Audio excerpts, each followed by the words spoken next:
Hi there guys, Dan Holton from Guitar Lesson Central again, and I'm going to continue answering questions. More and more coming in, so I'm going to try and get through them all. Hopefully I'll try, obviously, but I'm picking out the ones that I feel are asked by quite a lot of people. So this one comes in from a person called Charles M from a place called Topeka.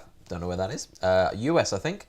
And it says, I am a total beginner and I have been struggling with some basic chords for about a month or so, especially D major. No matter what I do, I just cannot get the D to ring out nice and cleanly. So do you have any tips for me to help me along here, as I'm desperate to get past this hurdle? I bet you are. Yeah, this happens all the time. I have a lot of beginner students, and I know, because I see them every single week, I know exactly how long it takes to get this D major, and in fact, a lot of the open chords. So let's just kind of go through some ideas. Now, there's no cheat, there's no trick. What it is just a lot of hard work. So some people will pick it up a little quicker than others, kind of depending on how used your fingers are of moving about, and really just kind of how used you are to having a guitar in your hands, really. So first things first, you must pick it up every single day and put, a good 15 to 30 minutes practice time on the D, okay? There's a couple of things you can do.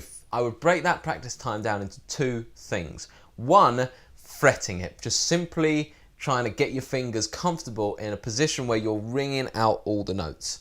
That's your first task, right? And I know for a fact, every time someone starts to try and do a D, they normally get the first lot of strings.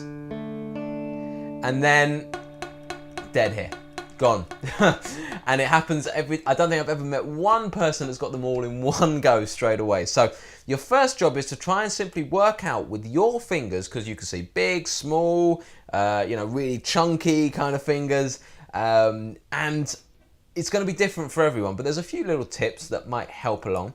One is try and get your thumb at the back of the neck so that your wrist comes around the guitar neck, and you can create like really big bridges, so you can be very much on the fingertips, okay, of your fingers, so towards the kind of nail, which will allow you to not block off the notes underneath, which is normally what's happening. If you're not getting this E string, more than likely this third finger here is blocking it off underneath, okay? So by bringing that around, that can solve the problem.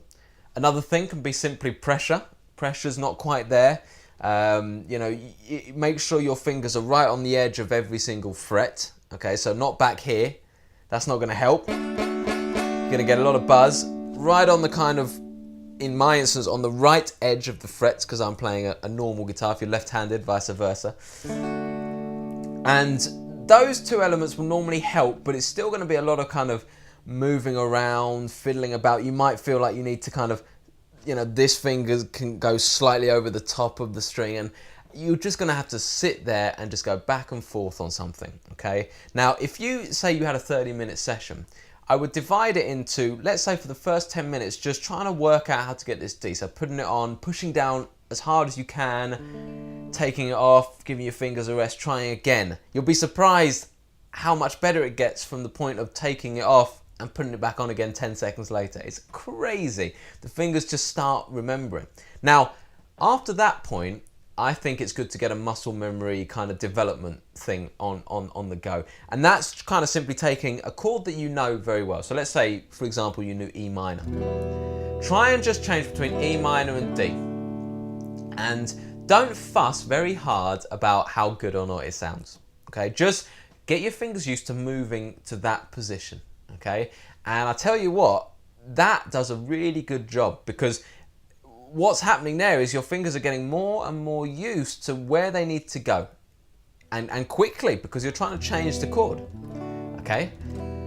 And then, so that's kind of the big kind of motor function, kind of that movement. And if you just do that over and over again, and if possible, try and put yourself in some kind of timing. If you can strum, try and get there on time. That's really ideal. And then do the finer task separately again. So then go through the chord. Is it sounding clear? Is it not? What do I need to adjust? And then back and forth between those two ideas. And that on any major chord you're struggling with, or any open chord you're struggling with, will eventually get it. But the main thing, unfortunately, Charles, is that, you know, you've got to just put the time in. If you do it every single day for a couple of weeks, you will get there. And it's amazing. I've got students that at the time, they're just like, I'm literally never gonna get this down. I hate the guitar, throwing it against the wall. But I've just sat there, and I've literally sat there for an hour with them, forcing them to do the practice, and they get it. They do get it, and before you know it, you'll be off to different things. So just keep plugging away.